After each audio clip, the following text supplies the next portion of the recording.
Welcome to this edition of Labor Vision. Hi, I'm Bob Delaney, Executive Director of the Institute for Labor Studies and Research. Labor Vision, a production of the Institute, focuses on topics of importance to working Rhode Island families.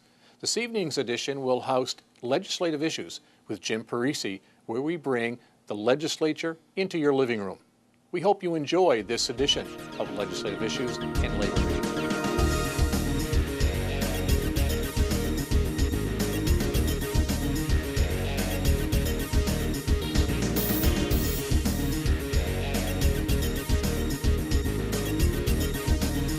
Thank you for joining us for this edition of Labor Vision, where we bring the General Assembly right into your living room.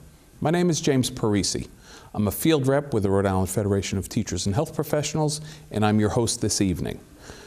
Tonight, we continue our series of discussions with Rhode Island labor leaders talking about their legislative agenda for the 2014 session of the Rhode Island General Assembly. And today, we're pleased to have the transportation perspective with Paul Harrington. Thank you for joining us. Thank you, Jim.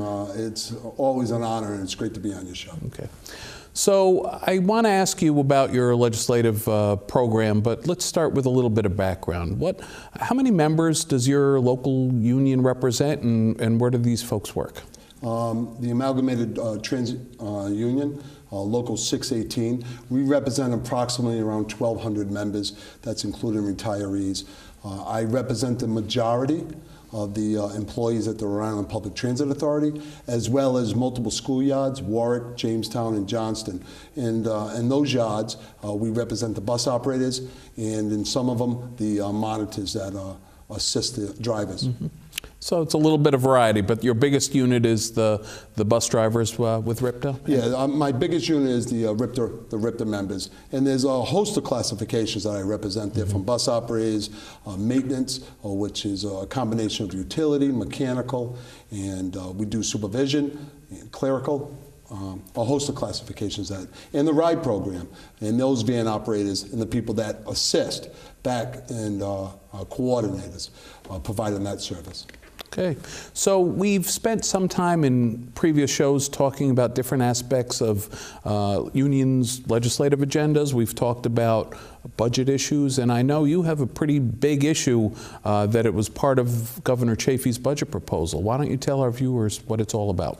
Sure. I actually attended the State of the State speech and by the governor, and when he had got to the bond issues, and the first one that he described was for the Rhode Island Public Transit Authority, a $40 million bond issue to improve infrastructure, to modernize and hubs on both sides of the city. This is really encouraging, by the governor, that he's looking to invest into RIPTA and RIPTA's hubs and infrastructure. And I've seen some of the media, both the TV and newspaper coverage on it, and people hear the word hub, but there haven't been any graphics, there haven't been any pictures. Right. Can you paint a picture for our viewers? What's this grand plan and the two hubs? What are we really talking about? It's a great question, because some people don't understand the full capacity of what the governor's vision is for RIPTA and improving and modernizing infrastructure in the hubs. So right now, presently, we have Kennedy Plaza. It's been the main hub for our transit and public transit system in Rhode Island, and for the people that depend on it by either want or need for forever, basically. And there are third world countries, Jim, that have better hubs, in all honesty, than we have in downtown and Kennedy Plaza. There is very little shelter from the elements and the weather, and the governor sees that. He also sees that it's time to modernize and bring us in the future. And his vision is that they want to build a multifaceted, modern-day mobility center. Okay, and what he means by that is he wants over near the train station. They want to build a multi-level transportation hub next to the train station. That's one of the hubs that they envision. This hub will be connected to obviously Amtrak. It'll be a mobility center. People can get anywhere from that one centralized location. And the vision, he's accurate. They are. The people that are working on this, the governor himself and the team that he has looking into it, they are 100% accurate that investing in RIPTA, in the hubs and infrastructure, will eventually improve the quality of life for Rhode Island. It will also offer jobs to a depressed building trades that right now their unemployment is at still, they're struggling to get work. So it's multifaceted. It'll create jobs for the building trades, but even more important, it will modernize and get us in the 21st century as far as transportation facilities with amenities, where people can acquire and get their buses underground. I don't know how many levels. Some of those details have been left out, but supposedly it's going to be an enclosed facility. There'll be a presence of security. It'll be well lit. There'll be options for transportation purchase of tickets and the fares they need. The other hub that they envision is on the other side of the city, near the Garrity building.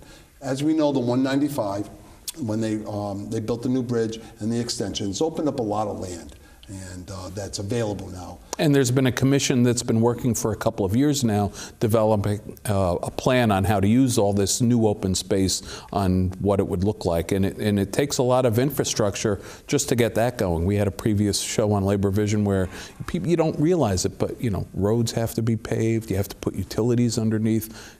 Infrastructure is important for future development, and the same holds true for transportation, doesn't it? Yes, it does. And that hub, with their plan is to build, it won't be as elaborate as the hub over near the train station that they envision, but it will be a hub that serves the southern state. And we have a lot of service and a lot of passages that come through multiple lines. The Eddy Street number 1 line, the 3 line that comes through Warwick. The southern part of the state that can access that, it will be covered. It'll have ample lighting. It will be adjacent to the jury district, what they want to look to invest in. And the one thing we know and the governor gets is that investing in mass transit is for every dollar the state of Rhode Island decides to invest in its mass transit system, either through facilities or service, pays dividends. There's a benefit. It improves property tax because people want to invest in building and opening businesses near there because they know there will be a certain amount of consumers that are brought and dropped off. It improves the quality of life for Rhode Islanders. There are definitely benefits. I actually had a letter to in the Journal the other day, just streamlining the benefits of mass transit to the state of Rhode Island. And there are true benefits to invest in for every dollar you invest in mass transit. So is the $40 million bond dedicated just to the 2 hubs, or are there other things that mass transit will benefit from this bond issue? Well, from my understanding of the bond, it's truly to invest into the infrastructure, to set up the 2 hubs, obviously the construction on the site, and to build the facilities themselves. And also, Kennedy Plaza is involved. Kennedy Plaza, they want to improve Kennedy Plaza. There's a public-private partnership looking into making that public area more attractive, safer, more pedestrian friendly. And they want to make that Kennedy Plaza more into like a super stop. So, and what that means is a majority of the buses will go through there. They won't lay off. It won't be the center to pick up people off or transfer to, but it will bring them to their destination for their work. Because, we all know that the finance district is right there. And it'll be a super stop more than the hub, and that they want to invest in that as well. So I'm looking forward to it. It's encouraging. The governor's commitment to mass transit and RIPTA is also obviously encouraging, and I look forward to these facilities being hopefully in the future construction and built upon. And if these new facilities are built, these 2 hubs are set up, do you think it will have an impact on attracting new riders into the RIPTA system? Absolutely. It's I believe that when they modernize these facilities, they make them safer, more convenient. I believe it'll attract ridership. I think people who will want to take the bus more often, hopefully they do. But I believe it'll have a positive effect on our service, our ridership, and the mass transit system that's provided. Yeah. So you mentioned ridership. I know there's been a lot of ups and downs in terms of how the agency's been funded. You've had some real challenges in the last couple of years, some controversies over routes being shut down. What's the current state of affairs over at RIPTA as far as ridership and plans for expansion or contraction in the near future? Jim, again, that's a great question. Most people don't know how many people ride our mass transit system, first and foremost. The Rhode Island Public Transit Authority gives approximately 70,000 rides a day to Rhode Islanders. And our presently ridership is up 5.5%. And it's a big number. In a down economy. In a down economy, people tend to take the bus more and use mass transit more often based on an economic need. 5.5%, considering that we give roughly anywhere around 21 million rides a year, 5.5% is a large number. It's an additional 1 million rides that we gave. So there's an influx of passengers that are coming into our system. As urban cities grow and as people tend to, because of the economic downturn that we've been in, they find that mass transit is viable economic savings and it can get them to and from work. It's also going to be, I believe, part of economic recovery and job growth, that mass transit and RIPTA will offer people the opportunity that don't have other forms of transportation to enter the workforce. So as jobs and when jobs come, and RIPTA will be a viable part of that economic recovery, Jim. Yeah. So what other pieces of legislation, if any, are you working on? I know in past sessions, I know we had Jay O'Grady on the show once talking about some legislation he was putting in about your funding stream. So other than this big project, the transportation hub, do you have any other legislative issues that you're focusing on? Absolutely. There's a couple of bills up there presently. Rep. O'Grady, and I was on the show with Rep. O'Grady. He was fabulous. He was, I thought I was going to be the lead, when we first sat down, because I'm the business agent over there, obviously for the transit industry and the employees that work there. But Rep. O'Grady was very informative. He understood not only the state end, but the federal end of the FTA end of mass transit. And his bill was, unfortunately, it is for the last couple of years, we've had a problem getting it through the General Assembly. And we look forward to another version of his bill to create some funding for mass transit. What we need is sustainable funding. There is another bill that we've had up there multiple years, and since I've been president of our local for the last 2.5 years, that I've argued and articulated for and advocated for, is the UPass program. Every private institution and university in the state of Rhode Island has some form of agreement with the Rhode Island Public Transit Authority to offer a bus pass to their students. And what we're trying to do is, with this UPass, is again offer it to our state universities. Last time I checked last year, there were 40-something thousand students that presently that are enrolled in our state universities. And I believe that the UPass is a good bill. It's affordable to the parents in the tuition. It's at $50 a semester. It will raise enough money to add additional service to those universities at URI in the southern part of the state that desperately needs the service. All they do is down there is build parking lots. And I do have some buildings coming, which hopefully on bonds that will get passed so the school can continue to improve. But they build parking lots because the enrollment is growing and the cars have nowhere to go. And as a person who commutes every morning on Killingly Street and Greenville Ave in Johnston coming into the city, I can attest to the large number of cars flooding into Rhode Island College campus every day. Rhode Island College is another university, and it's one of our institutional higher learning that's growing. Its enrollment's growing. It's an opportunity for kids to get a degree, a college degree. It's actually, I believe, it's our obligation to give them the opportunity to go to a university of higher learning and get a degree to better themselves. It will better Rhode Island and betters the quality of employment going future. And so how would the UPass legislation help college students use mass transit? What's it geared towards? Well, first, I think that it will encourage them to use mass transit, first and foremost. It'll give them the opportunity to experience it, encourage them to utilize it. Would it make it available for free or at reduced cost? The bill was that we put in was going to be $50 per student per semester for a whole $100 per year. Based on the amount of tuition at the state of Rhode Island, the University of Rhode Island, $100 a year is insignificant at best. Sad but true. Absolutely. Every university in this country, and my daughter went to DePaul, and part of her tuition was her bus pass. Her ID was her bus pass.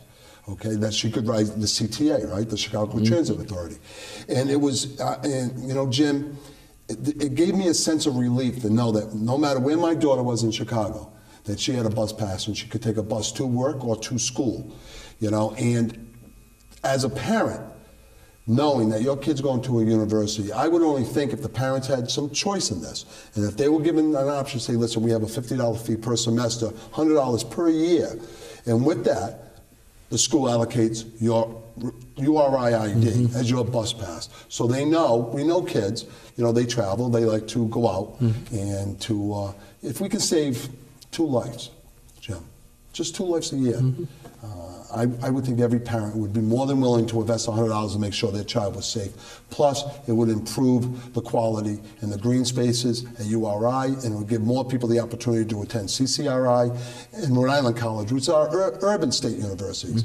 And even the speaker, I had a meeting with the speaker regarding mass transit and hopefully moving forward with future funding. And he's an alumnus from Rick. And that's where he attained his bachelor's degree, and he took the bus every day. So he understands the value of what mass transit and what you can achieve by having a good mass public transit system. It sounds like a great program that benefits students, keeps cars off the road, makes students safer, and maybe builds a generation that is more inclined to use mass transit. I think it's a great program, and I wish you great luck with it. Yeah, well said. Paul, I wish you great luck with the project to get this new dual transportation hubs up and running, as I know you'll be working with the assembly leaders to get that issue on the ballot as well. Paul, diligently. Thank you very much for your time, and thank you all for joining us for this edition of Labor Vision.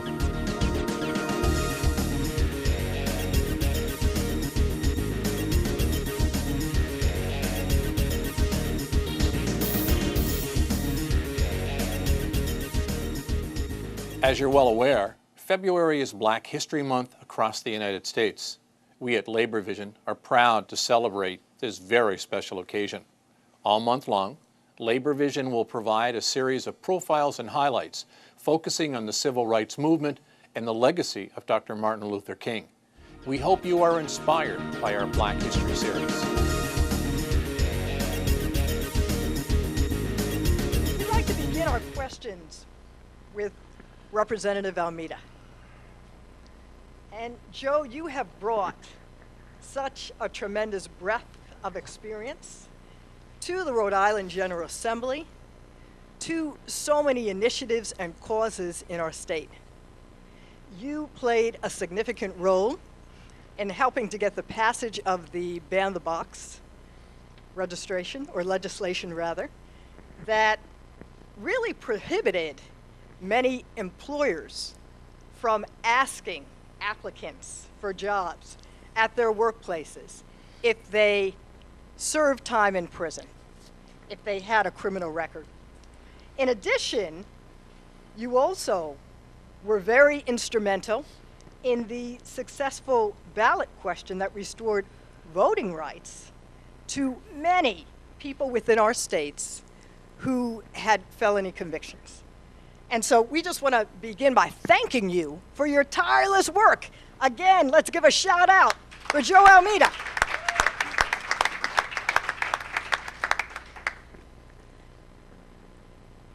We want to ask you that based on your role in the Rhode Island Legislative Black and Latino Caucus, what are some of the major civil rights issues that you're dealing with today? What are some of the major priorities of the caucus this year? Well, hi everybody. Hi, everybody.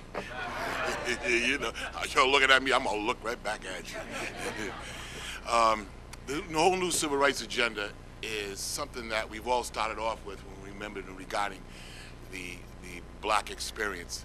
And there's one particular word that's been left out: economics, money. And that money, we can have all the social programs you want in the world, but if there's no money behind it, how are those programs going to work? So some of the things that we're looking at is economics. We're looking at tax credits. We want to know why aren't some of those tax credits in our basically the black and brown and yellow and red backyard. How come we're not getting some of that work that goes with it? Now, when people think of businesses, right off they'll say, oh, construction. No, we're talking about law firms. We're talking about construction firms, accounting firms. We have all that and then some. So I know that we're looking at where is the money, how is it that we can get empowered into that, especially now, not just across the country, but in the state. As you all know, we have some nonprofits that are in real trouble, and we've got to find a way to bring that money back to help all the people that we're supposed to serve. Can you also tell us a little bit about the status of the Just Cause legislation? Well, it'll be introduced probably, I'd say Thursday when I go back. And so I'm working with DARE, in order to get that squared away, along with Representative John Edwards, which is good because it's not just about the Providence delegation pushing forward. It's also about other cities and towns in the state to work along with the Providence delegation. So we got a rep from Tiverton who gets it, and that in itself will help out. And can you also explain for those in the audience who may not know, what is Just Cause? Don't mind my silence. There's so much to Just Cause. There's so much to it. We're basically looking at, the follow-through on, how employers look at employees with a past record, and to me, that's the biggest part of that Just Cause bill. And so, as you all know, as a retired police officer, I'm gonna have to look at life just a whole lot different than most folks. My life was what you call on the line, first line, and the only line. And because of that, the Just Cause bill will help a lot of people who have had criminal records to carry on in a better light and not to be judged forever for something that happened many years ago. Can you also share with us, Joe, the status of what's happened with the racial profiling study that you helped to push through? The racial profiling bill, which will be introduced later on, and my good colleagues here to my right, will give you more of a definition, but it's a political fight. As we all know, and let me go back a little bit, when I was a police officer, the National Black Police Association back in the early 80s said racial profiling is going on, and that it has nothing to do with the color of a police officer. There was this officer who used to stop this guy all the time in Lockwood, and he was white, and he would stop this individual who was white all the time. What you doing over here? He kept harassing him because he couldn't believe he lived here. And so that cop is the guy that you're looking at. And I'm like, when I got the edict down from the National Black Police Association, basically it says, who are you to judge somebody based on the color of their skin because they're in a different neighborhood? That carried with me for a long time. As I brought that story to the State House, they all looked at me like I was some kind of a nut, because they couldn't believe that the fact that I'm not a cop. I wasn't, never was. I was a police officer. A cop just goes from call to call. A police officer goes to the call and answers the call. And that is what I like to take up here. So with racial profiling, as we're still fighting it today, with my good colleagues here to my right, they're about to tell you the political ups and downs that we went through it. One of the things that really gets to me with racial profiling, especially, and you'll hear about the statistics soon, but initially they wanted us to put a study commission. What do I got to study something I already know that happens? What do I got to study it when the guy who's talking to you right now violated it? So, in fact, that's why we're still pushing it. That's why you saw the statistics came out a little while ago, like, hey, guess what? You Providence police departments, you're still having a problem. You haven't faced it. So with all of us up here, we're about to make them face it. But we can't do it without none of y'all. We need soldiers. We need you to come up to that State House. You all don't have to testify, but you need to fill that judiciary room. You need to fill the finance committee room. You need to know where your rights are going. You need to know where your money's going. Because if you don't say nothing, then ain't nothing gonna get done. So come on up front. Thank you, Joe. And you partly answered my last question, as a matter of fact.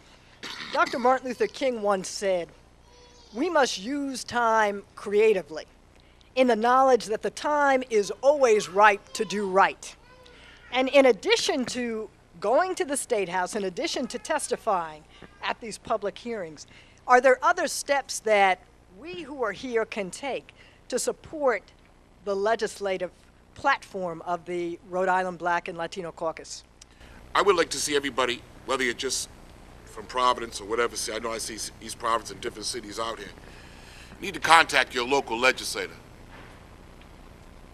You voted for him. And when he or she is in office, they become your vocal cords. So I would like to see more involvement of the 39 cities and towns from wherever you're at.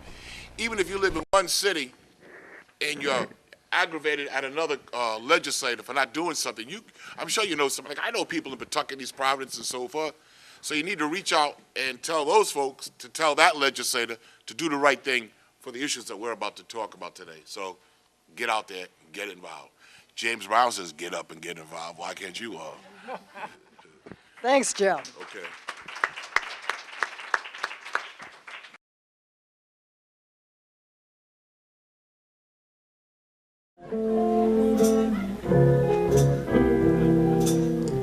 Grand jury wants to hold you.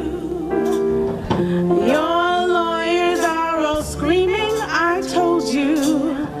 Stooges singing like the birds in the tree. Happy birthday, Polly. Enjoy the show, be happy. Grab a drink and don't get pissed at me. Hope you have a table where you can see. Happy birthday, Polly. It's been 40 years for this show. 40 years since the Follies was here, you know? The first year goes back to 1973, the year Jack White won the Pulitzer, Watergate was all out there. John Chafee was a bigwig in Rhode Island politics, and of course now his son is our governor. You ever notice why Joe DiMaggio's kid didn't win a baseball? Nothing in the world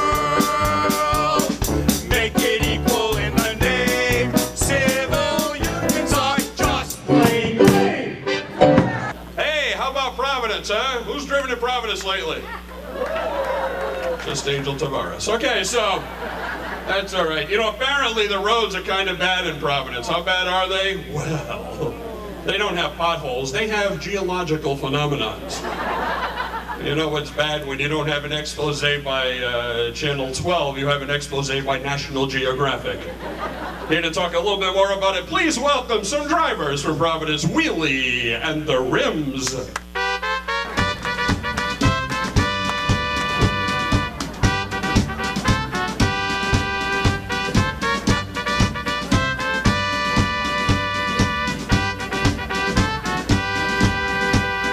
Tires go flat and rims get dinged, and no one does a goddamn thing. Nothing. Rhode Island streets are a quagmire. That's a swamp. It's worse than I trapped my fire. I fell into a hole and popped my tire. I hit ground downtown and the flames went higher. And it burns, burns, burns like a ring of fire. My busted tire. Thank you for joining us for this edition of Labor Vision. We appreciate your input and encourage your comments. Labor Vision can be seen on this channel 3 times each week: Tuesday at 7 p.m., Thursday at 8 p.m., and Saturday at 5 p.m.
Welcome to this edition of Labor Vision. I'm Bob Delaney, Executive Director of the Institute for Labor Studies and Research. Labor Vision, a production of the Institute, focuses on topics of importance to working Rhode Island families. We hope you enjoy this evening's edition.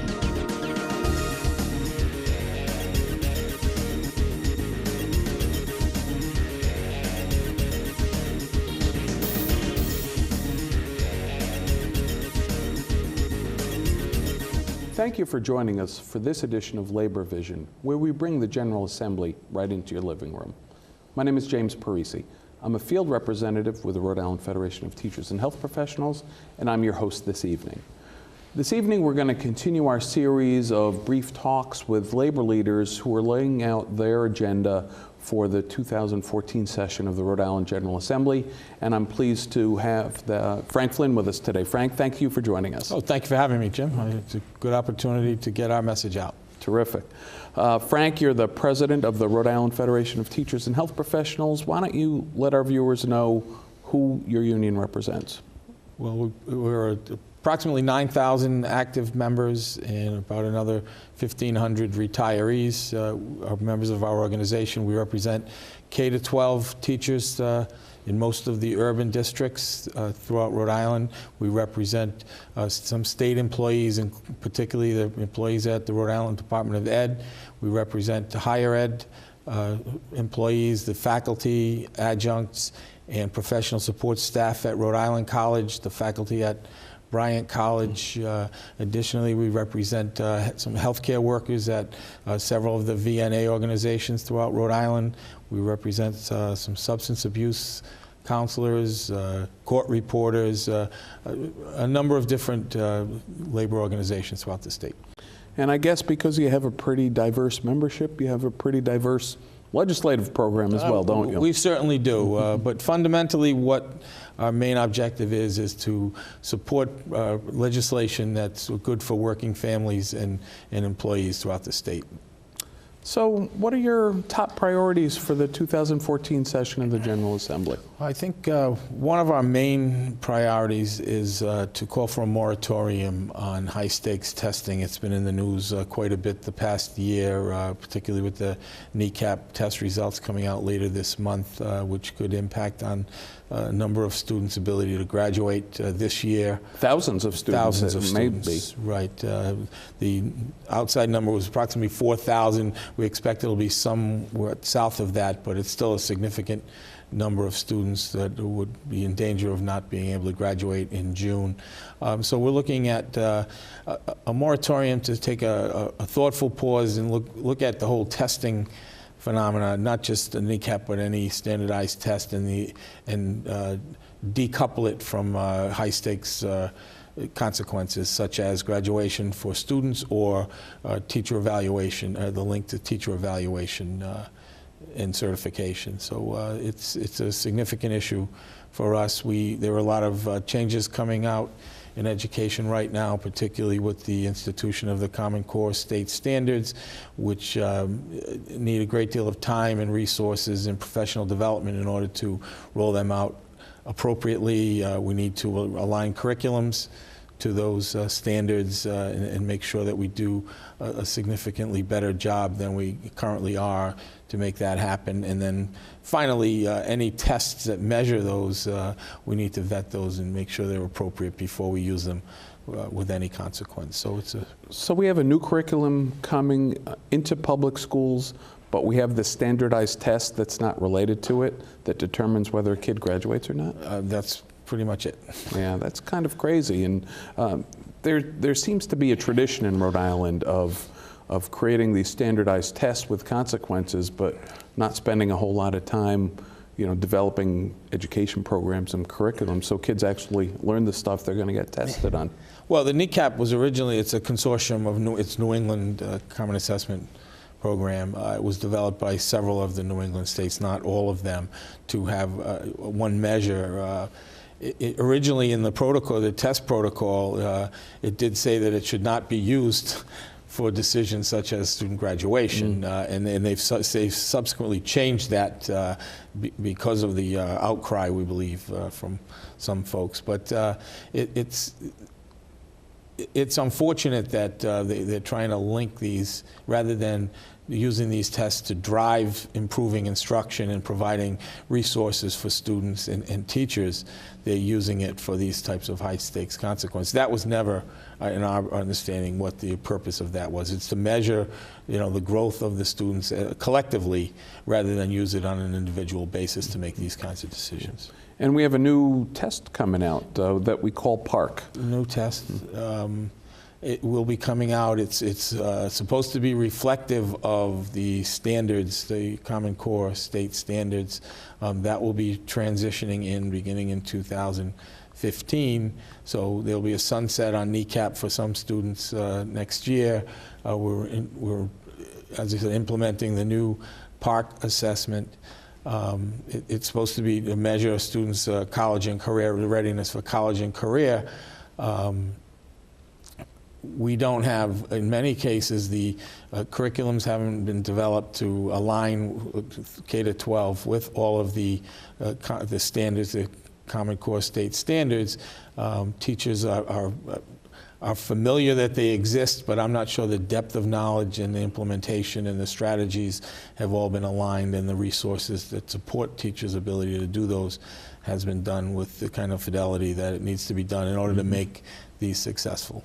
Shouldn't we have a curriculum in place for years before we start testing kids with high-stakes consequences? Yeah, and there are curriculums throughout the state in every area, but they haven't been refined or developed or redeveloped in some cases to reflect what it is that they're being asked to measure now.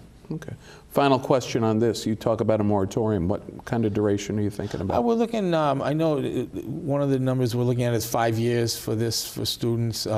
In Connecticut, I believe it was a 10-year moratorium. They're looking at, and Massachusetts it took them 10 years to roll out their original testing plan, the MCAS, I believe it's called. So any states that have done these things and had some success have done it over a longer period of time, so that they're more comfortable with making sure that they're actually measuring what they're doing and they have the supports in place to make sure it's going to be effective. Sure. So other than the issue of standardized tests for students and teachers, what other kind of education or K-12 related legislative initiatives you're going to be working on this year? I think one of the things we're hoping that we can enact would be some universal all-day K. One of the problems, we've done some work along that lines. In last session, there was some startup money for some districts. I think 4 districts were included in that to allow those districts to, do some of the startup costs. It wasn't personnel costs. But this is, with the strained budgets that many districts have right now, the personnel costs would be a huge barrier to them doing that. So part of our push for this was that not only it mandates all-day K, but it also provides some financial support so that they can hire the appropriate personnel to be able to do that. Because we find that early intervention is so important, particularly in our urban areas where some of these students don't necessarily have the skills to be able to be successful at an early age. And the savings in the long run through reduced special education programs and remedial programs would be it would be very beneficial to look at doing this. And also, we hear a lot about the achievement gap, and particularly in our urban areas, and that's where we really believe we need all-day K more than anywhere. It would benefit every child, but particularly in our urban areas, to make sure that gap, there is no gap, that we get on it early so that gap doesn't happen. Right. And parents really want full-day kindergarten, don't they? I believe they do, yes. I mean, there are more and more programs. I mean, there are more and more preschool programs than ever before. I think it's an evolution that children learn at an early age, and the more that you can teach them at an early age in preschool and at kindergarten, they'd be more ready for the stronger academic standards that we're putting in place. Sure. So do you have any legislative initiatives related to higher education that you want to share with our viewers? Or any kind of public employment issues? What are you looking at as far as labor relations and and state work and that whole arena? Well, one thing we want to continue the education funding formula. We think that's significantly important. This is the third year of the funding formula, the implementation of the funding formula. Every year it goes back to the General Assembly to make sure it's funded. We're hopeful that that gets funded.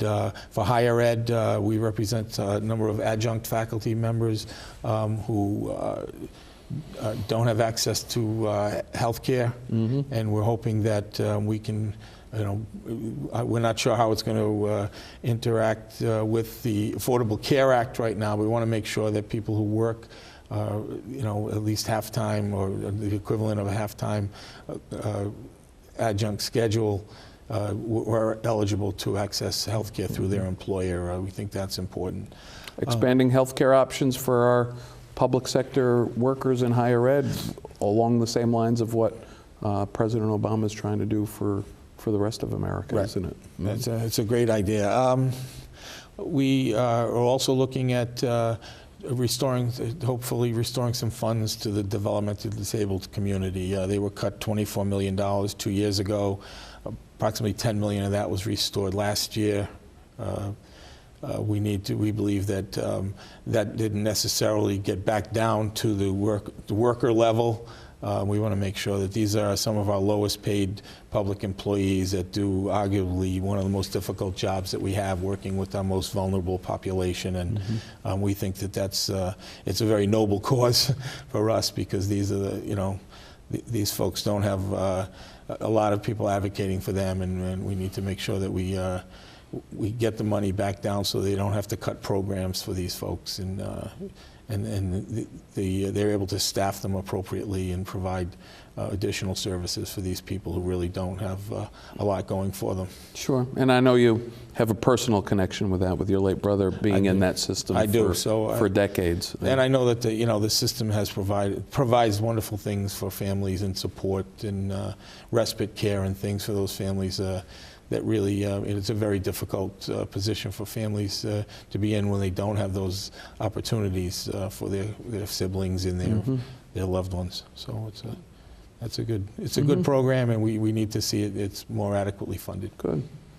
Anything else on your Christmas wish list now that it's the beginning of the 2014 General Assembly session? Well, we're hoping that the General Assembly will look at some kind of a contract continuation language. We haven't been successful in that right now, but there needs to be some mechanism to resolve contracts when they reach impasse, and to make sure that workers' rights are protected in light of what happened in East Providence several years ago.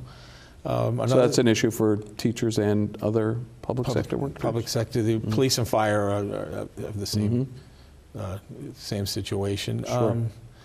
Another thing that we're watching closely is the newly constructed the legislation. It was passed as part of a budget article.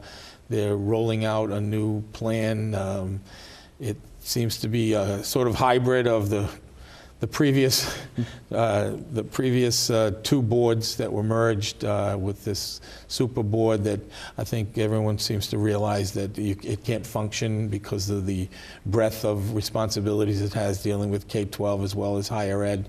So that they're looking at making some new efficiencies by creating councils within that board, and that plan is being rolled out, and we're watching that closely to make sure that it's something that will suit that bill and provide us with access. One of the problems with the merged board was that because there was so much responsibility, we don't feel like they could spend the time affording access to constituents that had issues to bring before them. So hopefully this new board, or with the council structure that they're proposing, will be able to allow people to have more access to bring forward those issues that are of concern to them with respect to K-12 or higher ed. Yeah. While preserving the intent of the General Assembly of having a unified board spend some time talking about the broader policy issues that affect both pre-K-12 and higher ed, right? Yeah, I think there always seemed to be a disconnect between higher ed and K-12, and I think that was the intention of the legislation, and I don't think it was. I don't think it was necessarily a flawed concept. It's just I think the way they went about implementing it just doesn't seem to be working effectively, and I think everyone's come to that realization. Mm-hmm. Good. Well, it sounds like you have your work cut out for you this session. Unfortunately, we're out of time. I want to thank you for joining us this evening, and I'd like to thank you for joining us for this edition of Labor Vision.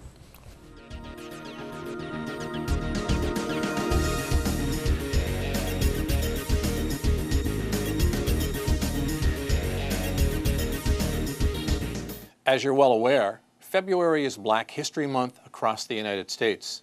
We at Labor Vision are proud to celebrate this very special occasion. All month long, Labor Vision will provide a series of profiles and highlights focusing on the civil rights movement and the legacy of Dr. Martin Luther King. We hope you are inspired by our Black History series.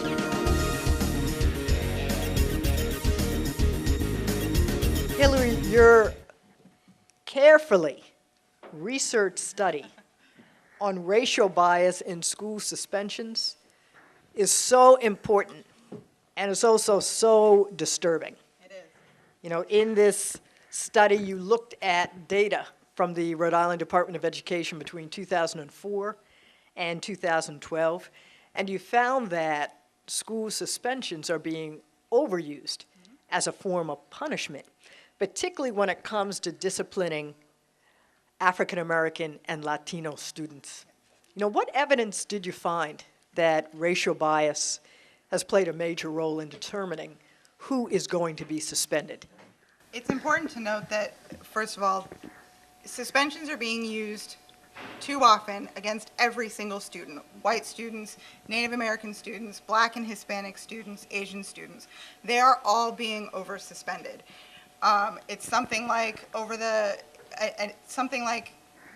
excuse me, because they're a little rusty, but I believe that Rhode Island students are losing, on average, 54,000 school days a year to suspensions. That's 12,000 students who are being suspended every single year. And we know that suspensions are incredibly dangerous. The American Academy of Pediatrics has come out in opposition to them. Last week or the week before, the U.S. Department of Education came out in opposition to the use of suspensions because a student who is suspended one time, once, is less likely to graduate. They're much more likely to drop out. They're much more likely to have low-income status, inferior health. They are much more likely to become involved with the juvenile justice system. One suspension can endanger a child's life forever.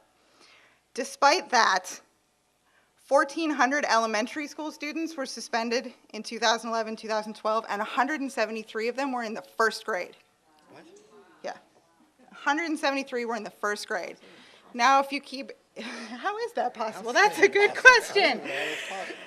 If you pay attention over the next couple of weeks, we will be hopefully releasing the new figures dealing with last school year. I'm still crunching them, but I can promise you it's not a whole lot better. What's really disturbing is that when students are being disciplined, they are not being disciplined for serious offenses where they have caused injury to other students or have been a serious disruption to the classroom. In the 2011-2012 school year, 48% of suspensions were for disorderly conduct, insubordination, disrespect, or obscene and abusive language. And for that, we are saddling kids with this lifetime of ill effects. When we look closely, what we see is that Black and Hispanic students are far more likely to be disciplined, and particularly for those offenses where it's not serious. Black and Hispanic students are twice as, okay, let's put it this way. If 9% of the population is of the student population is Black students, 18% of the suspended students are Black. Twice as many. For Hispanic students, it's around 1.5 times what we should see. White students make up something like 50% of the suspensions, but 69% of the population. The disparity is huge. A black elementary school student is 6 times as likely as a white elementary school student in Rhode Island to be suspended from school. And when we talk about the offenses that are nonviolent, that are things like disorderly conduct, that disparity grows. So we have a problem on a number of levels. There's the over-suspensions generally, and then there's this racial issue on top of that. Once you get to high school, things even out a little bit, but it'll be interesting to see how that changes, because last year or the year before, the General Assembly actually passed a bill that said, you know what's a really stupid idea? Suspending kids from school because they don't come to school. Up until this last year, you could suspend a student from school because they hadn't been coming to school. So really just giving them what they wanted. That is now illegal in Rhode Island because the General Assembly stepped up and said, hey, that's a really terrible idea. So we're trying to get them to do the exact same thing with suspensions generally. And so that's what we're really seeing, the state of school suspensions today.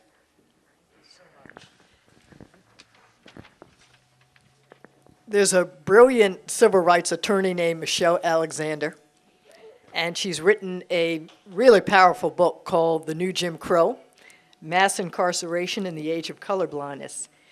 And in her book, she talks a little bit about the school-to-prison pipeline, and I wanted to ask you what your take is on that, particularly the involvement of school suspensions in that whole arena. Michelle Alexander, a longtime ACLU employee, by the way. There's 2 ways that the school-to-prison pipeline is really rooted in the schools. It has been that way for a long time. The suspensions, as we know, just automatically lead to this increased involvement with the juvenile justice system, in part because kids are kept home in the middle of the day and they don't have any supervision. So they go hang out with the other kids who are all at home in the middle of the day and don't have any supervision, and they all get into trouble. Or they're at home with other people who are dealing drugs or doing other things. When you leave kids at home in the middle of the day without supervision, they get into trouble. And that's part of why they end up in the juvenile justice system. Another part behind that is you teach a kid they're bad, they have no reason to ever overcome that. And they don't start to believe that they are good and can do better. Once a school sees a kid as bad, overcoming that hurdle is just astronomically difficult for them. And the third issue is an issue which is cropping up more and more lately, and that is the involvement of school resource officers. It used to be when you got into trouble, you went to the principal's office, the principal dealt with you, they sent you back to class. Now when you get into trouble, you go sit in front of a police officer, and that police officer determines what to do with you. And as much as we would love to believe that the school resource officers are there to protect children, they are police officers first. And they are not trained to see child behavior issues. They are trained to see crimes. And so instead of saying, whatever, you've had a bad day, go back to class, these kids are they're being suspended from school, and they're more and more likely to be dragged out of school in handcuffs. Now, we haven't really dealt with how many kids are actually being arrested in school because the numbers are really hard to find. It's sort of frightening, the lack of data that's out there in terms of how many kids are pulled out of school every day in handcuffs. For little things, a disorderly conduct that a kid can get suspended for is also something they can be arrested for. And I don't think that it will be any surprise to any of us thinking about who is being dragged out in handcuffs, placed before a judge, and forced to defend the fact that they were some 6-year-old who had a really bad day. And so that problem is only going to get worse and worse and worse until we really confront it and say, we've had enough. We're not doing this to our kids anymore. Wow. How many of you knew that this was going on in our schools? That means a lot of people didn't know that it was going on in our schools. You know, in his book, Stride Toward Freedom, the Montgomery story, Dr. King said this powerful statement. He said, history will have to record that the greatest tragedy of this period of social transition was not the strident clamor of the bad people, but the appalling silence of the good people. And in light of what we have discovered today, what are some specific ways that we who are here can begin to get involved in this issue? I think it's important to note first and foremost that this kind of disparity is illegal under the Civil Rights Act. Okay? We are always looking for parents whose children have been affected to call the ACLU, file the complaint, and say enough is enough. So often, parents have gone through the educational system. It becomes normalized. Their kids become suspended. Nobody seems to stand up and say, we're done, we're not doing this anymore. So if you have an individual, a child who's been disproportionately affected, you feel that their suspension is not what another child sitting next to them would have gotten, please let us know. There are a number of options. In terms of what you in this room can do today, there are several things. There is a piece of legislation that will be reintroduced this year by Representative Tansey. It was Senator Goodwin did it last year on the Senate side, and it's an extremely modest bill, but it can have a big impact. It's only about 3 lines long, which is amazing in legislation. But what it says is, if you are going to be in trouble, you cannot receive an out-of-school suspension unless your conduct is dangerous or a serious disruption to the other students, and you cannot be controlled by other means. And it also says every school district has to take a look at their own data every year, identify any disparities so we don't have to keep doing these 8-year-long studies, and come up with a plan to fix that disparity. The data is already mandatory. It already has to be collected under state law. It's very easy for schools to take a look at it and make their own changes. They just have to be forced to do it.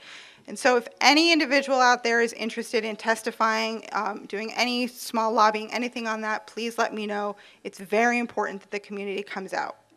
And the third thing is just to let your schools know, we're not going to tolerate this anymore. We are not going to tolerate the massive suspension that's going on. There are students in Woonsocket who are being suspended from school because they don't wear their uniform, their school uniform. Some of them can't afford it, but they are still being suspended from school. If a kid stands up and swears in class, is that appropriate? No. Is it suspendable? Currently. Should it be? No. And the community really needs to hear from you, the parents, the teachers. Everybody really needs to stand up and tell these principals, enough is enough. You need to find a better way. Thank you so much, Hillary, for the important work that you're doing.